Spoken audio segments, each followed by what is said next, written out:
ډېرو خلکو په زړه باندې دا ارمان دی چې موږ به داسې کله وینو خو دا ارمان به مو ارمان پاتې شي د خیره سره او خاص کر هغه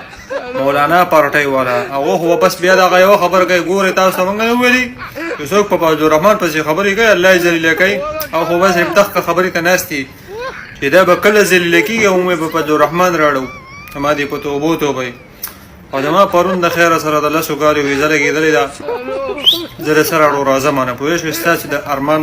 ارمان پاتې شي او چې زه کله راځم کنه د خیره سره یا به عمران خان وزیر اعظم او یا به په دنیا کې نه یا به فضلالرحمن وي او یا به نه او یا به زمونږ چې کوم دی حافظ صاحب هغه به چېرته تللی وي بهر ملکې به ځاله جزیرې مزیرې اغوستې پاکستان کې به د سره اړو وینم موږ د سره اړو رازونه پوه شوې تاسو کېنئ په دغه ملک کې دغه ماشي او دغه مچان در باندې بڼېږي او دغه دال خورئ زی الله تعالی مو نور نستبود که ای تلگانو